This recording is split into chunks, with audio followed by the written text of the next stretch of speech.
C'est l'heure des informations sur la télévision de la famille. Heureux suis-je en votre compagnie pour cet exercice. Mesdames et messieurs, bonsoir et merci de nous rester fidèles.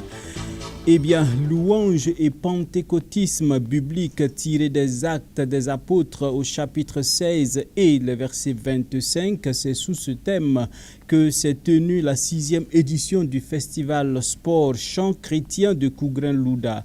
Thème qui a été développé par le pasteur Jacques Delouende Compaoré de la première église des Assemblées de Dieu de la Padoue. Suivons un résumé de l'enseignement avec Delphine Banissi et Dieudonné Koumsaga. La matinée du samedi a été consacrée au développement du thème de cette 6e édition du Festival Sport et Chant Chrétien de l'Église des Assemblées de Dieu de Kougri-Louda, Festicat KL. Acte 16, le verset 25, l'orateur évoque d'abord la nuance entre la louange et l'adoration.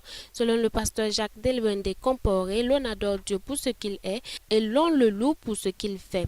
En adorant l'Éternel, cela produit la purification de nos cœurs, car, dit-il, un cœur impur, en adorant Dieu en esprit et en vérité, prend conscience de ses iniquités et se voit obligé de les confesser pour une adoration réelle. Autre impact de l'adoration, l'orateur a évoqué la victoire, la paix du cœur, la révélation de la puissance de celui que l'on adore. L'adoration purifie le cœur. Je vais y revenir là-dessus. Et pipi wora yilorda suri na ile bongwazu.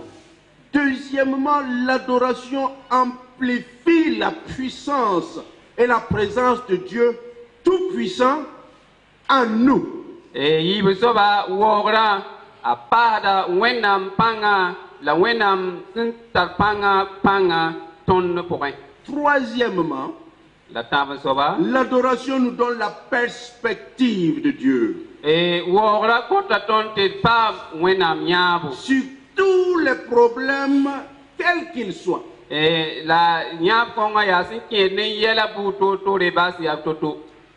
Quatrièmement, l'adoration permet que la paix de Dieu soit répandue dans nos cœurs. Et enfin,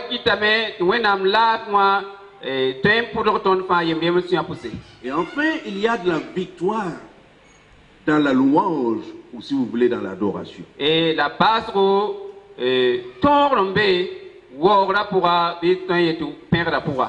il est difficile d'entrer dans l'adoration dans le sens véritable et biblique du terme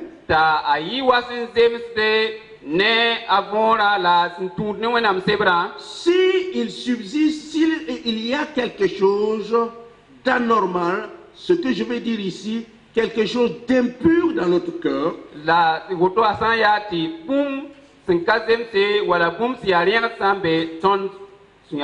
il est difficile de pouvoir adorer en vérité.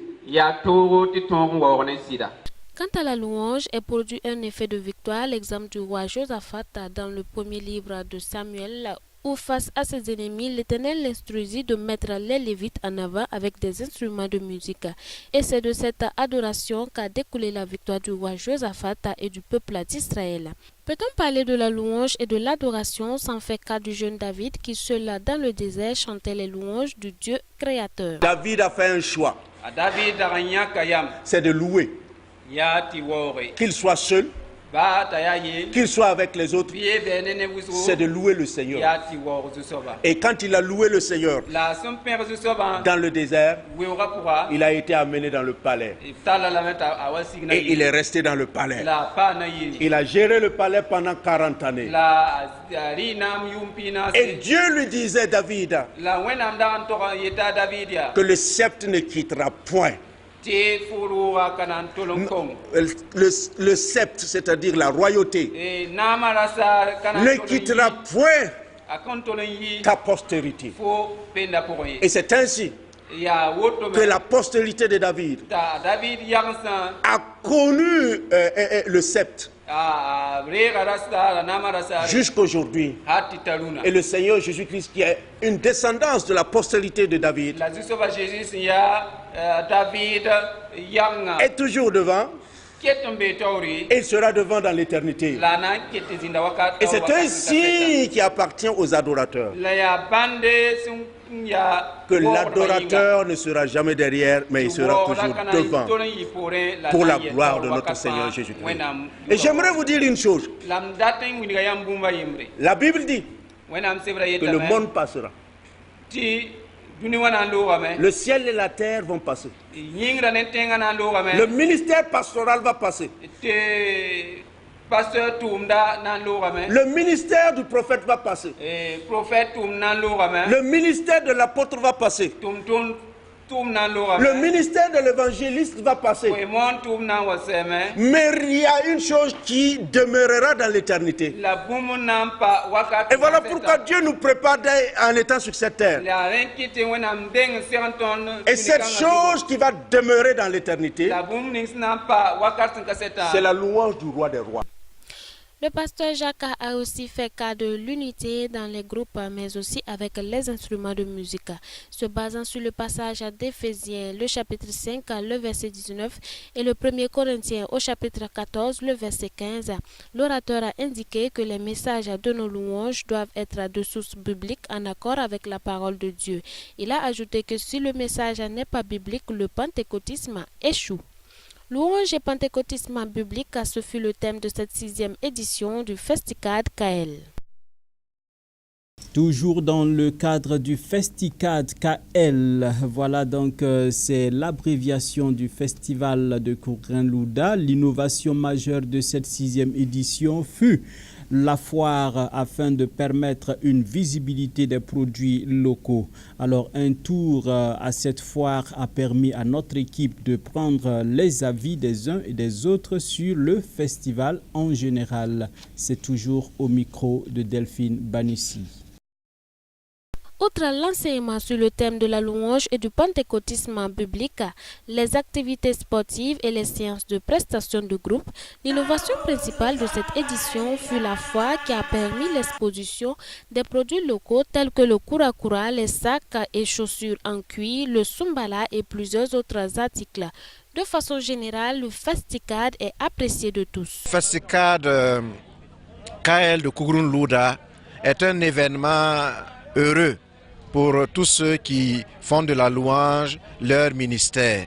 Parce que c'est un moment de louange, mais c'est aussi un moment d'enseignement où ils apprennent à donner de leur mieux par rapport à leur ministère. Ce festival est comme une école pour tous ceux qui ont le ministère de louange et d'adoration, surtout ceux qui font de la musique traditionnelle. Ce que j'ai appris de particulier, c'est que tous ceux qui sont dans le ministère de la louange doivent être des hommes et des femmes spirituels, parce que c'est un ministère qui loue Dieu et c'est un ministère aussi qui dérange Satan et les démons. Et celui qui a ce ministère doit être en relation personnelle avec le Seigneur, doit avoir une foi approfondie, parce que l'ennemi le regarde comme une cible. Celui qui est dans la louange et dans l'adoration et qui s'amuse à ne pas avoir une relation personnelle avec le Seigneur court des risques. C'est moi-même qui est responsable pour amener la mission là ici. En 1984. Donc à 1984 jusqu'à présent, on n'a pas eu de problème. Tout est bien. Jusqu'à présent, ça marche bien. Louer, c'est bien plus qu'avant. Parce qu'avant, les gens ne connaissaient pas comme ça. On chante, mais ce n'est pas comme aujourd'hui. Aujourd'hui, c'est bien plus qu'avant. Parlant du Festicad, l'enseignement que nous venons de recevoir ce matin est la bienvenue. Parce que cela nous a permis de faire dans un premier temps la différence qui existe entre louange et adoration. Je pense que cela a contribué vraiment à fonder et à consolider davantage notre foi. Parce que généralement c'est l'aspect de méconnaissance de la parole de Dieu qui peut vraiment nous conduire à être déroutés, à ne pas comprendre de quelle manière se comporter et de comment se faire pour la vie active. Pour mon appréciation, je trouve que c'est une bonne chose. Car cela a dû permettre d'abord dans un premier temps aux festivaliers de se frotter, de se connaître et de se conseiller dans la foi chrétienne. Et également, cela constitue également une source d'enseignement pour les fidèles même de l'Église et tous ceux qui sont venus de loin ou de près. Et également, nous pouvions qualifier cela aussi comme étant un point d'évangélisation. Si nous voyons peut-être autour de nous, autour de l'Église en question, qu'il y a des familles qui ne sont pas chrétiennes et que ces familles voient vraiment ce monde et que la joie immense qui anime vraiment les chrétiens, cela vraiment peut vraiment faire venir des âmes au sein de la famille chrétienne. À l'issue de cet enseignement, j'ai retenu que la louange et l'adoration fait de grandes choses dans notre vie chrétienne et ça nous donne la victoire dans la vie chrétienne. Et j'ai appris aussi que ça combat aussi contre le diable et dans ça on gagne la victoire. J'apprécie beaucoup le festival. Bon, il y a des retrouvailles. Bon, et dans ça, j'ai appris beaucoup de choses. Pour le promoteur, c'est un ouf de soulagement que de voir une édition de plus se terminer sur des notes de satisfaction. En termes de bilan, nous devons dire tout d'abord que nous rendons grâce à Dieu. Parce que dans sa grâce et dans son amour, nous pouvons dire que le bilan est très satisfaisant. Sur le plan spirituel, nous avons enregistré donc beaucoup de participation. Et nous savons qu'à travers donc les chants et la louange qui est montée, en tout cas beaucoup d'âmes vont venir au Seigneur. Les participants sont venus de divers horizons. Il y a la région donc, de Koudrou, notamment Nandialar, Kouria. Il y en a qui sont venus donc, du centre de Ouagadougou. Il y en a également qui sont venus donc, des villages donc, de la province donc, de Salmatenga. Festicad KL 2018, ce fut du sport, des prestations de troupes traditionnelles, des enseignements, mais aussi une foire avec des brochettes pleines de kura-kura à déguster. Retour à Ouagadougou et précisément dans les locaux de CVK, voilà où l'équipe de production nous annonce une nouvelle production bien entendu qui est désormais dans les programmes de votre télévision pour le bonheur des téléspectateurs et en particulier des téléspectatrices. Malaïka, c'est le magazine de la femme chrétienne africaine qui aborde tous les sujets qui intéressent la famille sans détour. Le premier numéro vous a été proposé aujourd'hui même à 16h. Découvrons une fois encore cette nouvelle production et ce nouveau programme pour le bonheur des familles. Aujourd'hui, on parlera de l'image de la femme africaine, Mama Audrey. On va surtout développer le complexe, si on peut parler de Vous complexe, n'êtes pas en train de suivre un télénovela en pleine session d'information, mais juste un extrait d'un nouveau programme télévisuel que votre chaîne vous propose dans les prochains jours. Fidèle à son slogan « La télévision de la famille », CVK en partenariat avec Sitimi propose à ses téléspectateurs et téléspectatrices un magazine destiné à l'édification de la femme chrétienne africaine. Au cours de mes voyages, puisque je voyage beaucoup en Afrique avec mon époux qui travaille dans 20 pays d'Afrique, j'ai pu me rendre compte de la situation délicate, douloureuse de la femme africaine et de la petite fille africaine. Et cela m'a vraiment encouragée et motivée à mettre sur pied un programme avec des gens qui s'y connaissent en ce qui concerne la situation de la femme africaine, afin de pouvoir adresser des sujets qui sont souvent tabous, que personne n'en parle, mais qui sont une réalité quotidienne dans la vie de mes sœurs africaines. Ce qui se passe, c'est que la femme chrétienne africaine, dans beaucoup de cas, dans la plupart des cas, elle est avant tout africaine avant d'être chrétienne. En d'autres mots, ce sont ces traditions africaines qui sont une priorité dans sa vie plutôt que la parole de Dieu. C'est-à-dire qu'elle ne vit pas selon la libération que Jésus veut l'emmener, mais elle traîne tout un bagage avec elle quand elle rentre dans le royaume de Dieu, et cela les empêche de vivre pleinement la joie de leur salut et la liberté que Jésus a acquise pour elle à un grand prix. Variée et multiforme, aucune thématique de la vie de famille ne sera tabou dans ce magazine. Les sujets tabous, les menstruations, les mutilations, le repassage des seins, la sexualité, la polygamie, les différents bureaux, la violence conjugale, la maltraitance infantile, enfin des sujets qui sont des réalités en Afrique, mais qui malheureusement, personne vraiment n'en parle. Cette liberté acquise en Jésus mérite d'être pleinement vécue par la femme. Toutefois, les pesanteurs sociaux constituent souvent des freins à cet épanouissement.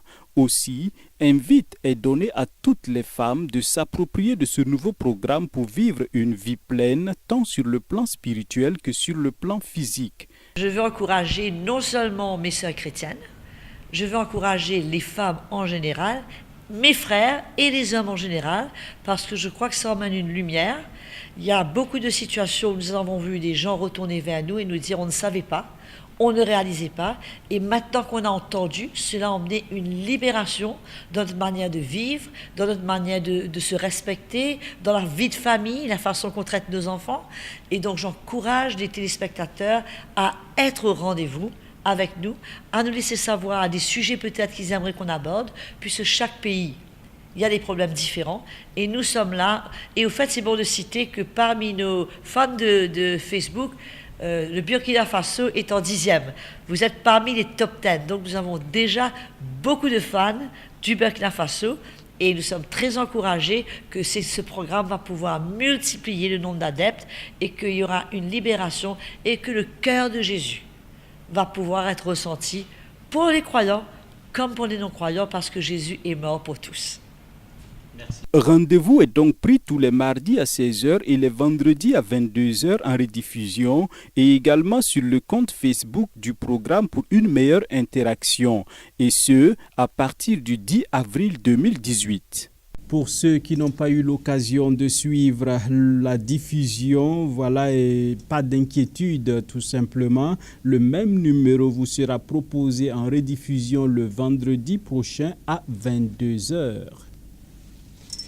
Et nous poursuivons ce journal avec la page internationale où l'actualité internationale donc, qui est marquée par la décision des États-Unis de réagir avec force en réponse à l'attaque chimique survenue près de Damas en Syrie. Mais avant, plus proche de chez nous, au Sénégal, le président Macky Sall a décidé de doter Dakar de vidéosurveillance dans l'objectif d'améliorer la sécurité et surtout lutter contre les enlèvements d'enfants. Dakar, la capitale sénégalaise, va bientôt se doter de vidéosurveillance, annonce faite par le président de la République Macky Sall lors de son message à la nation du 3 avril 2018. Objectif, renforcer la sécurité dans la capitale sénégalaise et sa banlieue pour lutter contre le phénomène d'enlèvement d'enfants. Il est opportun et essentiel d'étendre le système de sécurité. Et comme on dit, il est impossible d'avoir un policier ou un gendarme à chaque coin de rue. Donc la solution complémentaire pour assurer la sécurité des populations est l'installation de ces caméras de protection ou vidéo de sécurité qui permettront de visualiser aussi bien les personnes, les véhicules, les plaques d'immatriculation, les comportements suspects. Ces commissariats de police seront construits en 2018 et 2019. En effet, ces mesures interviennent au moment où la psychose règne toujours chez les populations, car ces derniers jours, le rapt des enfants a atteint des proportions inquiétantes avec à la clé 3 enfants disparus. Personnellement, je salue cette idée, vraiment, parce que tout récemment, il y a des enlèvements des enfants mineurs et voilà, le Sénégal ne mérite pas ça. Il y a certaines personnes qui critiquent la vidéosurveillance, mais peut-être elles n'ont pas compris son utilité. Mais il nous le faut d'urgence pour lutter contre l'insécurité. Outre la construction de nouveaux commissariats de police, brigades de gendarmerie, casernes de sapeurs-pompiers et la traque des auteurs de rapt d'enfants, le chef de l'État annonce la poursuite des opérations de retrait des enfants de la rue, des enfants estimés à plus de 30 000 dans la région de Dakar.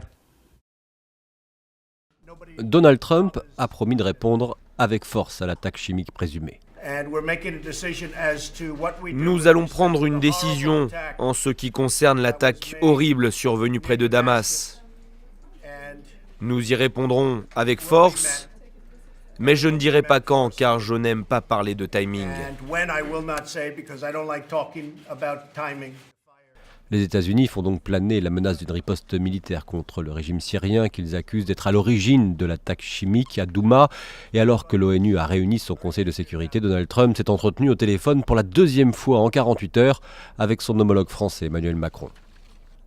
Les deux présidents ont réaffirmé leur souhait d'une réaction ferme de la communauté internationale face à ces nouvelles atteintes à l'interdiction des armes chimiques.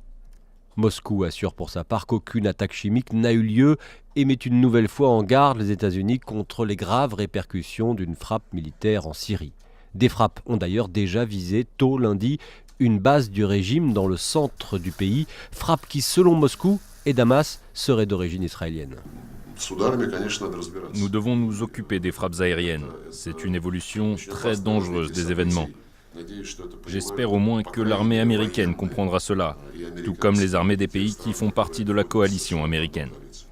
Quant au président turc Recep Tayyip Erdogan, il a téléphoné à Vladimir Poutine pour lui faire part de son inquiétude et de la nécessité de travailler ensemble. C'est ici, dames et messieurs, que prend fin cette session d'information que j'ai eu du plaisir à feuilleter avec vous. Eh bien, on se donne rendez-vous demain pour d'autres actualités. Mais en attendant, nous vous souhaitons bonne suite de programmes sur la télévision de la famille. Que la grâce du Tout-Puissant repose sur vous.